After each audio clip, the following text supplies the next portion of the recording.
Welcome to this episode of the Maker of Champions. I'm your host, Coach Tyree Price. And today we have a special guest, Mr. Rai Benjamin, known for exploits in collegiate track and field, record holder in the 400 hurdles and the American record holder in the 400 hurdles.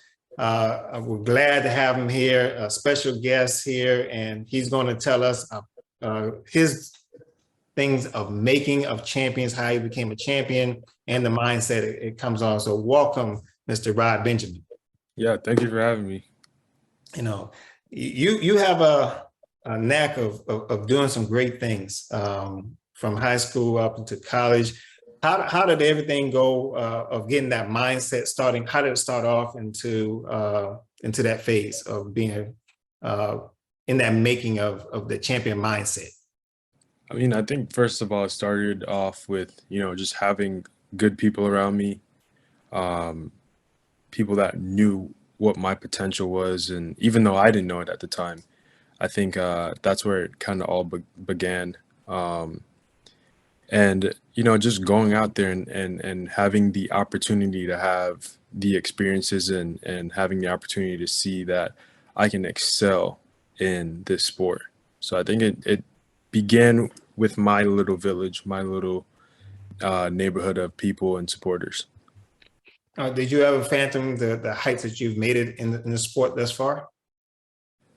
I never really, I had aspirations, but I always told myself, like I could do it, I could be there, I want to be there one day.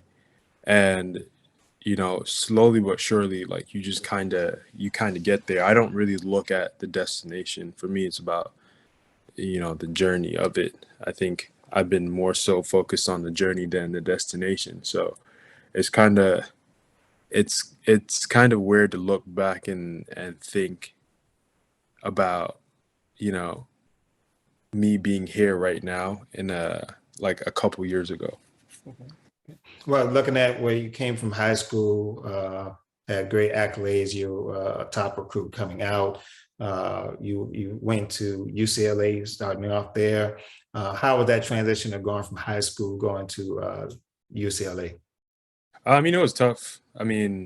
Just coming from a system where, like you're not necessarily used to a lot of things and a lot of different variables, such as like nutrition and having people your age around you consistently.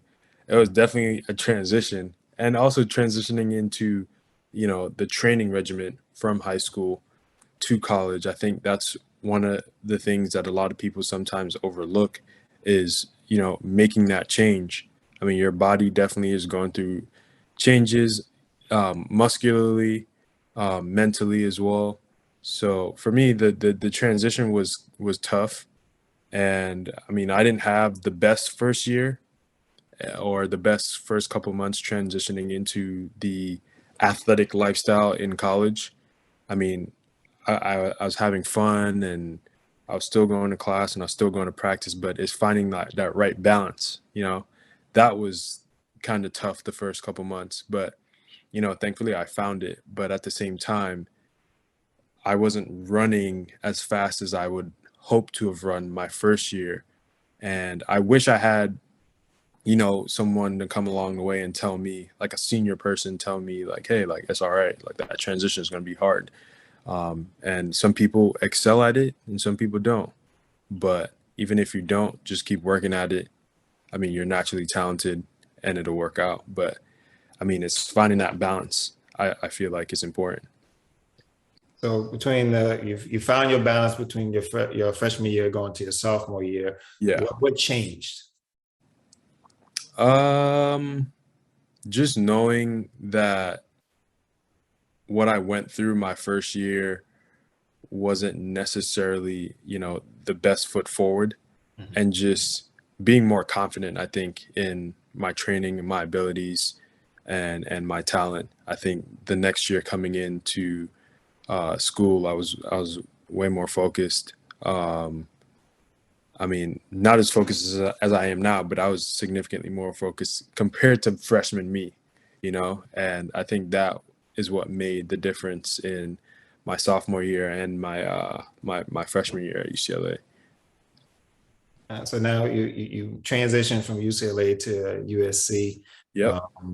And you had, of course, definitely different coaches that came into play. What was significant about the change from the environment, even though it's not too far away from campus, but how did that environment change, and then how did it also scope or really mold you to where you are?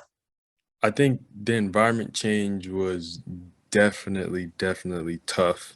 I mean, I didn't really expect it to be as hard as it was. And it made me realize I wasn't necessarily pushing myself as hard as I thought I was.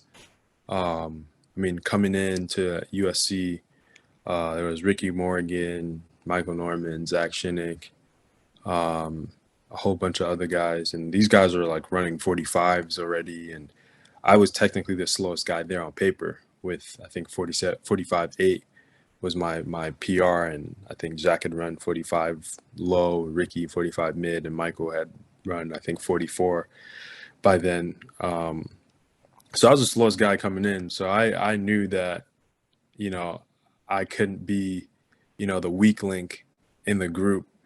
So I had to definitely push myself and definitely elevate. And, you know, having someone like Coach Watts to really like push the envelope and, you know, broaden my eyes to the like event of the 400. In addition to Coach Hayes helping me with the 400 hurdles, I think it just really made me realize like how, you know, broad my potential is in the sport. But I mean, it was definitely a transition that first year, having Coach Carroll, Coach Watts, and just being in that team dynamic. I think the team that year was just fantastic. Like, we had a great mentality. Everyone wanted to win. And I think that really helped push the envelope a lot with a lot of us, because we didn't want to be a disappointment. And, you know, we got to major meets and we were just like, yo, like, we can win this. But, you know, unfortunately, like, things happen, of course. But I think for the most part, we still captivated and caught like a lot of attention from spectators and fans and stuff like that. But the transition was definitely tough, especially training, especially moving academically from a quarter system to a semester system. You know, it was definitely hard adjusting to that, as well as adjusting to new environment, making new friends, and also just training well. Y'all set a national record in the 4x4 indoor. Yep. What was that experience like in the moment leading up to it and afterwards? Yeah, it was crazy. I mean, leading up to it, I mean, it was just, we knew what we could accomplish. And it was just kind of like, we're a little bit nervous because, of course, it's the national championship and you don't want to mess up. And I just remember like walking out and seeing like A&M just packed. It was like packed. And I would like take a deep breath because I almost passed out. I was like, yo, this is crazy. And like, even like leading up, I ran the 200 before, and, you know, my groin was a little bit tight and I just couldn't get through the second half of my warm up. Coach Watts was just like, hey, just sit down, chill for a little bit, you know, and we'll reevaluate. And the time came down to it, and he asked me like, you good to go out there? And I just knew like I couldn't let these boys down, because like I've been running with them all year, you know. So it's just like, it's one of those things where you kind of don't want to let your friends down. So, you know, I mean, we get out there, you know, Zach led off, great leadoff leg. And then I remember I got the baton, and it was just like, it was just, for me, it was like the first like 100 meters was just silent. Like, I couldn't hear anything. And I was just like cruising, and I had no idea I was running that fast, but I was just like, I was moving. I think I had the fastest split indoor collegiately at that point. So, I mean, I remember getting to like 150 left, and I just took off again, because, you know, Coach Watts always said, like, I was the insurance policy. So whatever lead Zach gave me, like, I got to, like, extend it.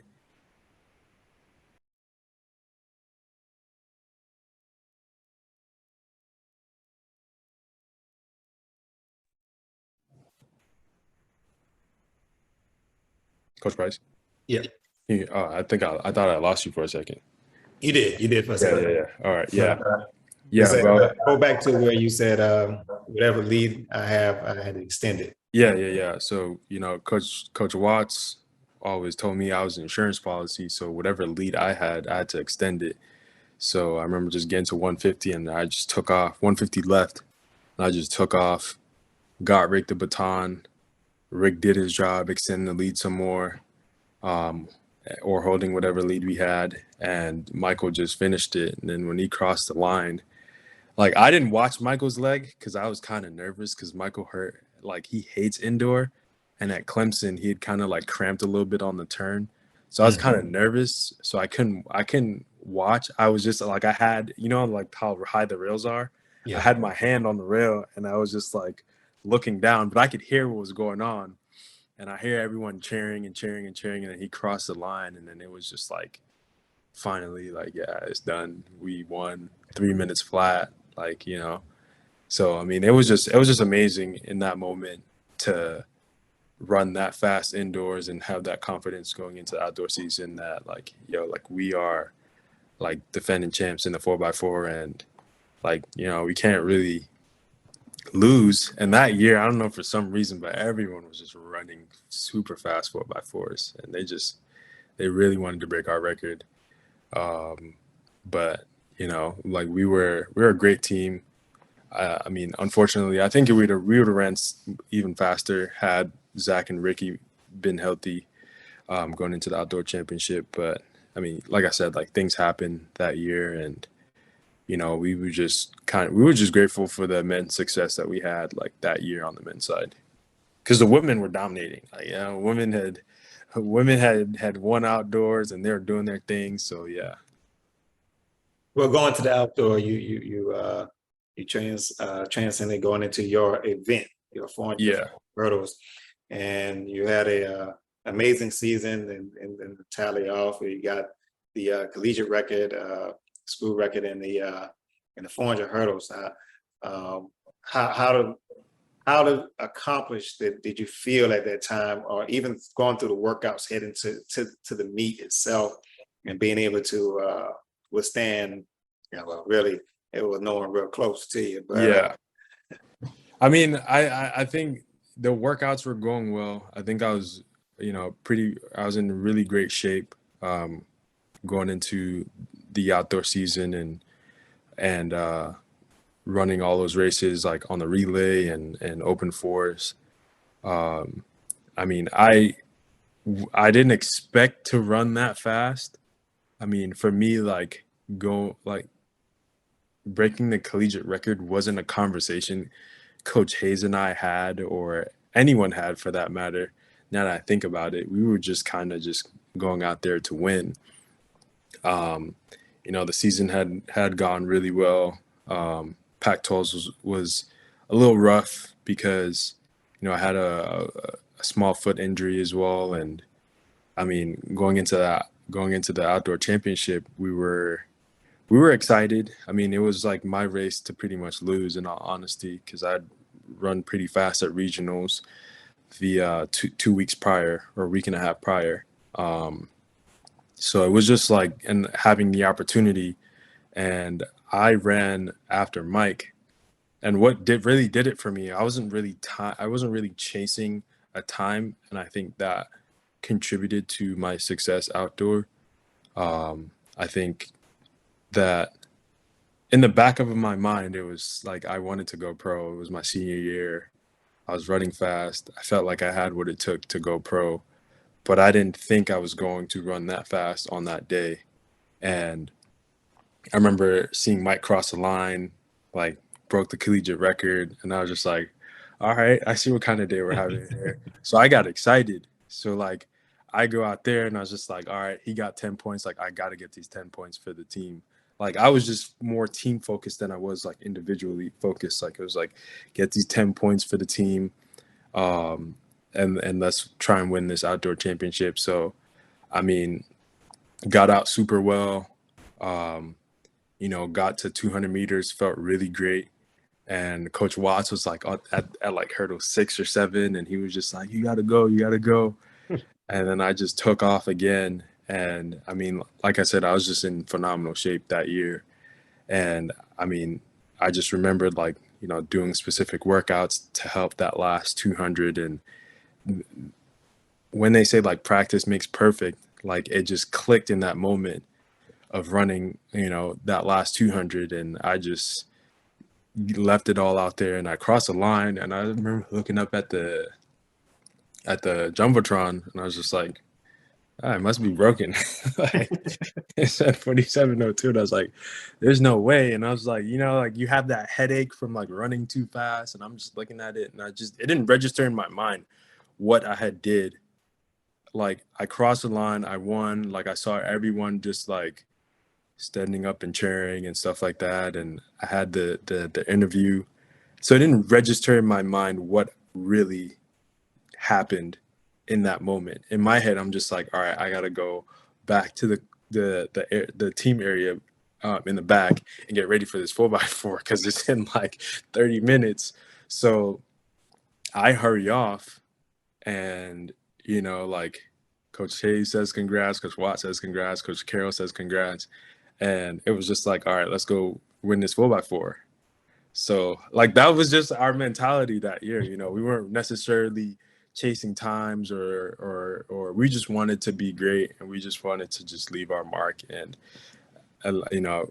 grateful to have like people like Coach Carroll and Coach Watts and Coach Hayes there to really just push the envelope for us and make it so that the environment that we were in was like a winning environment, because it starts with leadership. And they were great leaders for us, and we were extremely bought into the program and what it is like our coaches were saying. And I think that's what makes the difference, is like actually buying in, not like buying in 95% or 90%. Like it's 100% buying in. It's 100% doing what the coaches say. And don't get me wrong, like there's some freedom to do certain things, but I mean, we were just 100% invested in what we were doing and committed to, being great athletes. And I mean, it just transitioned into the 4x4, and, Coach Watts was like, just go out there and close it out. I ran second. We kept the same order for the most part, except no, Zach ran third. Ricky and Zach switched. And like, even that, like I remember getting the baton and I like got to like 150 in the race. And I was just like, dang, like I'm tired. And then I remembered like, all right, like I can't like lose this lead for the boys, because that morning Coach Watts had spoken to us about the 4x4, and he was just like, right, you gotta give these boys a lead. And I just remember getting to 150 left again, and I just took off and ran home and had like the fastest split of the meet at that point on second leg. And, gave it to Zach. Zach ran a phenomenal leg, like monster last 100. And then Mike just like was just on all cylinders, just coming home and closed it out for us. And I mean, it turned out being a great meet, but we weren't focused on breaking these records, or we weren't really time chasing. We were just more so just trying to win and just going out there. And like Coach Watts had this thing where he was just like, I just need you guys to give like just a good effort. Like, I just want to see effort from you guys. And I think that's what made it possible to have that successful season that year. You're saying with leadership, well, going into as you build into a championship mindset and being a champion, I'm sure that if you can share with the audience a little bit more about. I know there's probably been some workouts too, like, man, what kind of workout is this? Yeah. But then how do you get in your mindset of not, okay, this is a crazy workout, I'm not going to do it, rather and put yourself in the mindset, well, these coaches want us to be better. So Yeah. I mean, I think what it boils down to is you as an athlete and your temperament.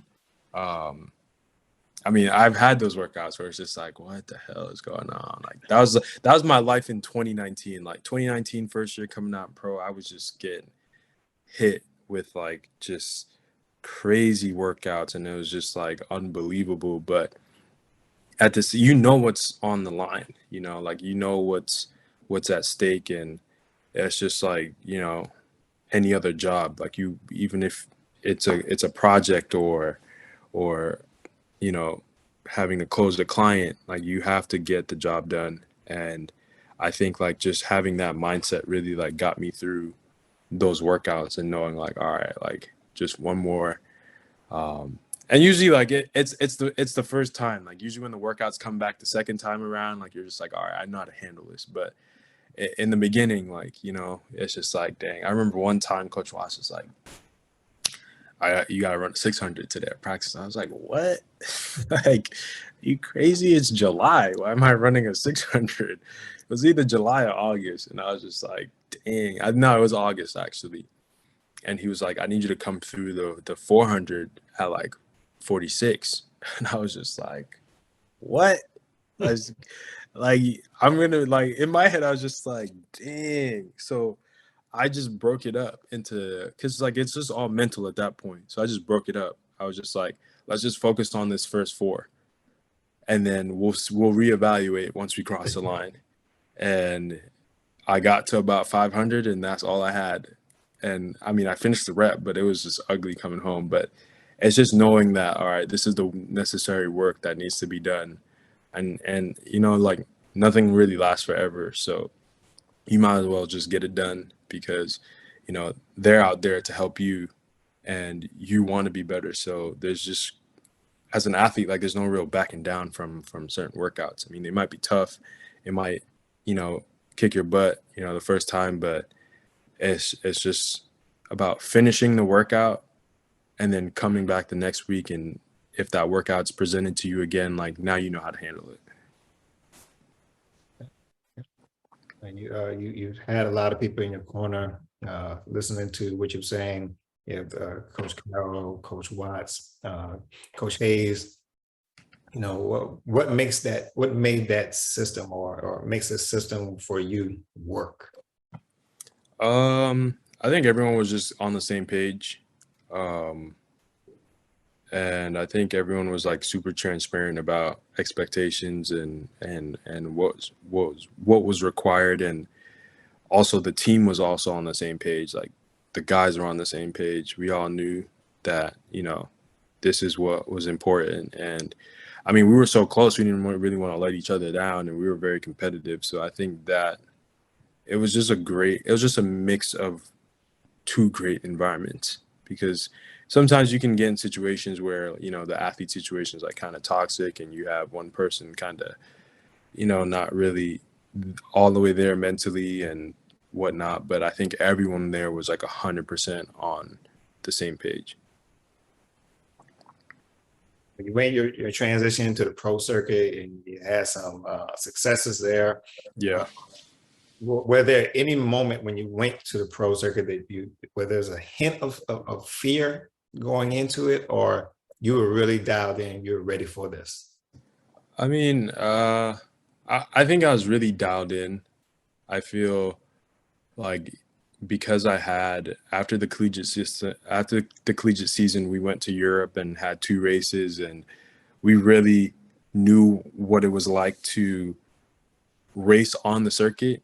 Mm-hmm. And I remember saying to Mike, like, yo, like every meet's like NCAAs. Like that's like the equivalent. Like running the NCAA final is like, with the fans and just the expectation to run fast on just your first go. There's no rounds, it's just one race.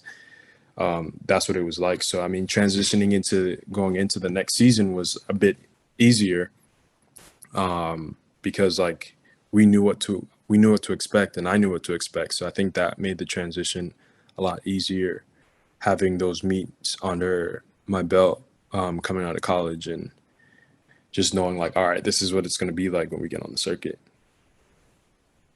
Well, you had another amazing year. You broke the U.S. National record in the 400 hurdles. Some people was like, this is never going to be done. Yeah. How did it feel to on the positive side of breaking the record that this lasted for so long? I mean, it felt if I mean, it was kind of like overshadowed because it happened at the Olympics, of course. But looking back at it, I mean, it does feel good to be. Sometimes I forget I'm the American record holder, to be honest with you, in the 400 hurdles. But I mean, like it's a great accomplishment. I mean, I don't really realize it until someone like announces it, and I'm just like, oh yeah, I bet. So that's like something that's like at the back of my mind. Like I don't wake up every day thinking I'm the American record holder. But at the same time, like it's definitely a privilege to have done that at the Olympics and to have run so fast and like medaled at the pinnacle of our sport, in that very moment. But I mean, it definitely like feels good, like now, like looking back at it, just knowing like, all right, I worked hard, very hard for it, and I'm gonna continue working very hard for it because I feel like there's just a lot left, a lot more left in the tank. Well, I know from high school, you set goal. You said earlier you set goals for yourself. I'm sure you've accomplished those goals from high school.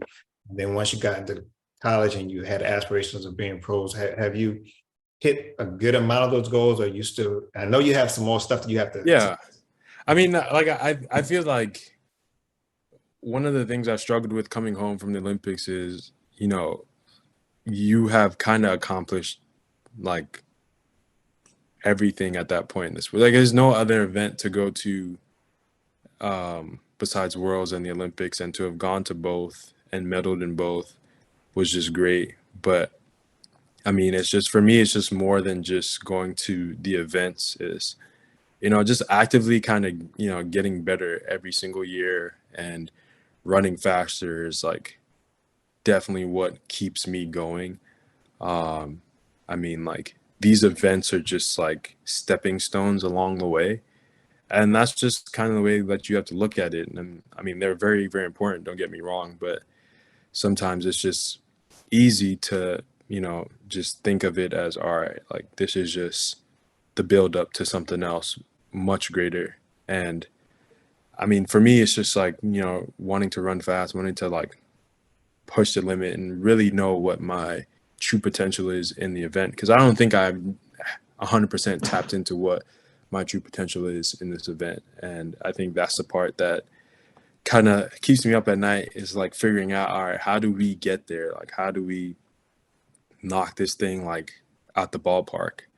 So, I mean, that's the goal this year, definitely doing that, and, doing it in an emphatic fashion. And I mean, that's just the focus for me this year.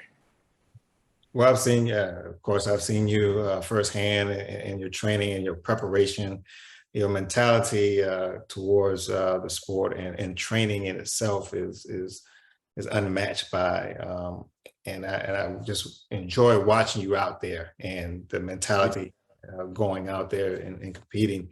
And I know that there's going to be some great things that's going to come on the horizon this upcoming year. You set goals, you got more goals to knock down, and you're in competition with yourself more so. Yeah. A mad drill. Getting a mad drill, man. Well, you got to level 3 of the mat drill, so yeah. Hopefully, I don't have to see it again until next year. We'll see. No, it's coming. But I think for this group, we're going to have to come up with a level 4. I don't know. Honestly, I wouldn't mind doing a level 4 if it's with certain people.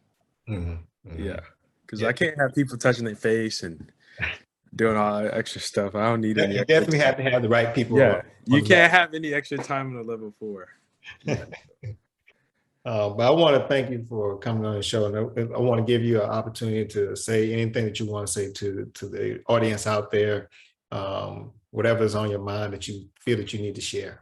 Yeah, I mean, I would just leave everyone with, every athlete's different, and being an athlete, um, and seeing other athletes and seeing the coach athlete relationship, I think it's kind of important not kind of important. It is important for the coach to understand their athlete, understand the temperament of the athlete, and, you know, make adjustments and not think of these adjustments from the athletes as excuses, because not everything works for everyone. And sometimes like making a little adjustment for someone may be the difference in them beating your, top athlete, or beating out some people that you didn't think they would beat out. So, I mean, I would leave that with everyone, because I think, Michael and I are training partners, and we definitely do things differently. So what works for him sometimes doesn't work for me, but I mean, for the most part, we are on the same path. But sometimes, there's like little things that, the coaches got to have to change, because, of years of doing this, we've realized, okay, like Rai responds better to this as opposed to this, and Michael responds better to this as opposed to that. So I would just leave, that important piece, I think, for athlete and coach, because I mean, it's a symbiotic relationship, and it definitely goes both ways. It's a two-way street. So I think that that will help. Thank you for being a part of the show. Making a Champion Season 4, Mr. Rai Benjamin, American record holder in the 400 hurdles, the collegiate record holder in the 400 hurdles. He's a tremendous person, and that's the key. Not just an athlete, he's a tremendous person. He's one of those people who will watch you and also critique you at the same time. But if you ever see him, don't be afraid to say, "Hey, how you doing?" Kind man. I enjoy working with him or watching them and interacting with him at all times. So I want all of you to like, share, and subscribe to the channel. Yes, sir. All right. Thanks for having me. Peace.